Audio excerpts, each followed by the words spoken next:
দেশে এবং বিদেশে যে একটা গোষ্ঠী অপপ্রচারে লিপ্ত হয়েছে বাংলাদেশ সম্পর্কে, এতে দেশের ভাবমূর্তিও কিন্তু অনেকটাই প্রশ্নের সম্মুখীন হয়েছে। সাম্প্রতিক ঘটনার কারণে আমাদের আর্থিক ক্ষতি প্রায় 18,000 কোটি টাকা।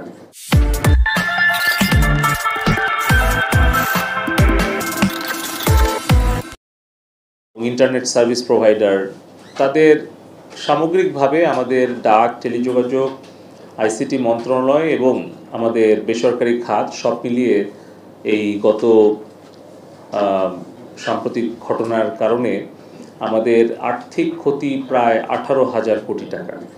এবং এই 18,000 কোটি টাকার যে ক্ষতি, অবকাঠামোগত ক্ষতি, তাদের ব্যবসায়িক ক্ষতি, এর পাশাপাশি যেটি সবচেয়ে বড় আশঙ্কা এবং যেটি আমাদের জন্য সবচেয়ে বড় একটা সংকট বা চ্যালেঞ্জ, সেটি হচ্ছে যে আমাদের এই টেলিকম এবং আইটি সেক্টরটা আসলে অনেকটাই বিদেশি গ্রাহক এবং ক্লায়েন্ট বা বায়ারদের নির্ভর করে। কারণ আমাদের একদিকে সফটওয়্যার এক্সপোর্ট, যেটা প্রায় 60 থেকে 70টা দেশে হয়, সেখানে তাদের কিন্তু একটা সুনাম এবং গ্রহণযোগ্যতার উপরেই তাদের কিন্তু ক্লায়েন্টদেরকে ধরে রাখতে হয়। তো এই পরিস্থিতির কারণে যখন সেবা প্রদান করাটা বিঘ্ন হয়েছে, তার ফলে কিন্তু আমাদের বেসিসের যারা সদস্য, যারা সফটওয়্যার এক্সপোর্টার, তাদের কিন্তু একটা বড় ধরনের বিশ্বাস বা আস্থার একটা ঘাটতি হয়েছে। একইভাবে আমাদের আউটসোর্সিং, কল সেন্টার থেকে শুরু করে আমাদের ফ্রিল্যান্সার যারা বৈদেশিক রপ্তানি আয় করে, তাদের সার্ভিস, সফটওয়্যার বা অন্যান্য বিভিন্ন সেবা দিয়ে সেটাও কিন্তু মারাত্মকভাবে ক্ষতিগ্রস্ত হয়েছে। পাশাপাশি আমাদের দেশে এবং বিদেশে যে একটা গোষ্ঠী অপপ্রচারে লিপ্ত হয়েছে বাংলাদেশ সম্পর্কে, এতে দেশের ভাবমূর্তিও কিন্তু অনেকটাই প্রশ্নের সম্মুখীন হয়েছে বিভিন্ন সত্য মিথ্যা অপপ্রচারের ফলে। তো এই সব কিছু মিলিয়ে কিন্তু আমাদের সামগ্রিকভাবে অর্থনৈতিক এবং কর্মসংস্থান, পাশাপাশি আমাদের একটা বিদেশি গ্রাহকদের কাছে আমাদের কিন্তু একটা ভাবমূর্তিরও একটা বড় একটা আমরা ধাক্কা খেয়েছি। তো এই বিষয়গুলো আমরা যেরকম আলোচনা করেছি, সেখান থেকে উত্তরণের পথ কী হতে পারে সে বিষয়ে আমরা আমাদের যারা অংশীজন আছে, যারা বেসরকারি খাতের উদ্যোক্তা এবং ব্যবসায়িক সংগঠনের নেতৃবৃন্দ, তাদের পরামর্শ গ্রহণ করেছি। যেরকম আমরা কতটুকু তাদের আর্থিক ক্ষতিটা কাটিয়ে ওঠার জন্য সহযোগিতা করতে পারি, সরকারের নীতিগত সহায়তা কতটুকু করতে পারি, কতটুকু আমরা আর্থিকভাবে তাদেরকে সহায়তা করতে পারি, কতটুকু আমাদের করার সক্ষমতা রয়েছে খুব দ্রুত সময়ের মধ্যে, সেগুলো আমরা ভেবেছি। যেরকম ইন্টারনেট, আমরা আমাদের সরকারের যে সাবমেরিন কেবল, 2টি কেবল আছে, যে আমাদের এখন আইএসপিএবি এবং বেসিস, তাদের যে প্রত্যেকেরই কিন্তু বলতে গেলে মানে আমাদের তরুণদের মেধা আর ইন্টারনেট, এই দুটোই কিন্তু হচ্ছে তাদের ব্যবসার মূল চালিকা শক্তি। তো সেই ক্ষেত্রে আমাদের আউটসোর্সিং অ্যাসোসিয়েশন, বেসিস, আইএসপিএবি, তারা সরাসরি কিন্তু ইন্টারনেট এবং তারুণ্যের যে মেধা, এই দুটোর ওপরে কিন্তু তাদের ব্যবসায়িক কার্যক্রম সম্পূর্ণ নির্ভর করে। তো আমরা তাদের এই আবেদন বিবেচনায় নিয়ে আমরা সবগুলো তাদের দাবিগুলো শুনেছি, তাদের যৌক্তিক দাবিগুলো পূরণের আমরা আশ্বাস প্রদান করছি। পাশাপাশি ইমিডিয়েটলি যেটা আমরা করতে পারবো সেটা হচ্ছে যে আমাদের ফ্রিল্যান্সার যারা আছে ভাই বোনেরা, তাদেরকে আমরা, মাননীয় প্রধানমন্ত্রী জননেত্রী শেখ হাসিনা এর আগেই কিন্তু তাদেরকে একটা আইডেন্টিটি দিয়েছিলেন, একটা রেজিস্ট্রেশন সিস্টেমটা করে দিয়েছিলেন, এবং উনি প্রতিশ্রুতি দিয়েছিলেন যে তাদেরকে তাদের যেই আয়টা হয় বিদেশ থেকে আউটসোর্সিংয়ের ওপরে একটা ইনসেন্টিভ দেওয়ার জন্য।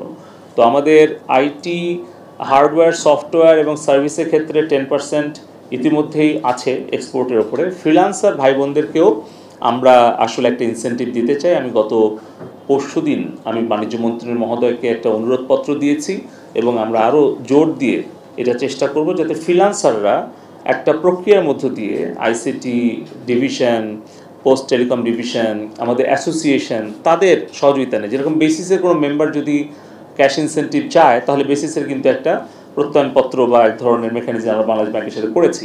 ইন্টারনেটের দামটা আসলে যাতে গ্রাহক পর্যায়ে এবং ব্যবসায়ী পর্যায়ে আরও কমানো যায়, যেটা ইতিমধ্যেই গত 15 বছরে মাননীয় প্রধানমন্ত্রী জননেত্রী শেখ হাসিনা কমিয়ে পার এমবিপিএস এখন তো 60 টাকার নিচে নামিয়ে এনেছি আমরা, এবং এটা ছিল 85,000 টাকা পার এমবিপিএস 15 বছর আগে। আমাদের আসলে ব্যবসায়িক নেতৃবৃন্দ বলছিলেন যে গত 15 বছরে আমাদের যে ডিজিটাল বাংলাদেশের যা অর্জন, আজকে আমরা এই সংকটকালীন সময়ে এবং 2 বছর করোনাকালীন সময়ে যেটা আমরা উপলব্ধি করলাম যে আমরা প্রযুক্তি এবং ইন্টারনেটের উপরে কতটুকু নির্ভরশীল, এটা আমাদের ব্যবসায়িক কার্যক্রম, আমাদের যে কোনো শিক্ষা কার্যক্রম, স্বাস্থ্য কার্যক্রম, এটা কিন্তু আমরা উপলব্ধি করতে পেরেছি।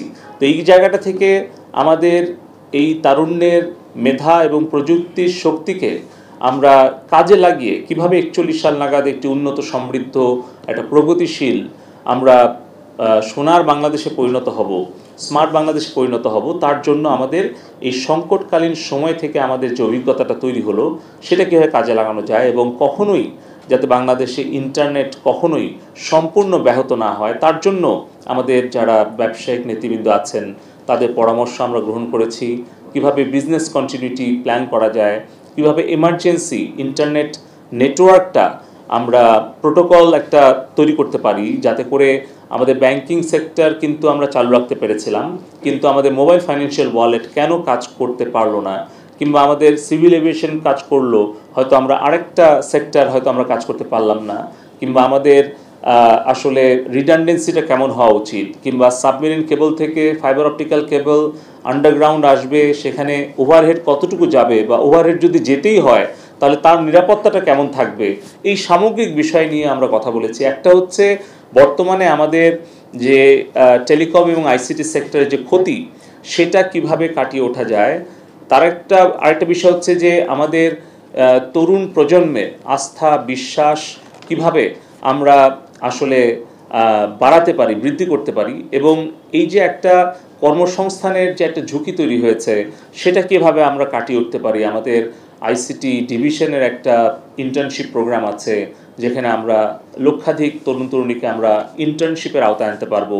আমাদের এনহ্যান্সিং ডিজিটাল গভর্নমেন্ট প্রোগ্রাম আছে, যেখানে আমরা ইউনিভার্সিটিগুলোর মাধ্যমে, আমাদের যে 150 ইউনিভার্সিটি আছে সরকারি বেসরকারি, সেখানেও হয়তো আমরা প্রযুক্তি খাতে আরও লক্ষাধিক তরুণ তরুণীকে আমরা কিছু প্রশিক্ষণ, কিছু ইন্টার্নশিপ, মেন্টরশিপ দিয়ে তাদেরকে আমরা এমপ্লয়মেন্ট জেনারেট করতে পারবো। পাশাপাশি আমাদের যেই সফটওয়্যার শিল্পে আমাদের যে একটা বড় ধরনের আমরা ধাক্কা খেলাম, সেটা কাটিয়ে উঠে কিভাবে আমরা দ্রুত আমাদের স্বাভাবিক অবস্থায় ফিরে আসতে পারি।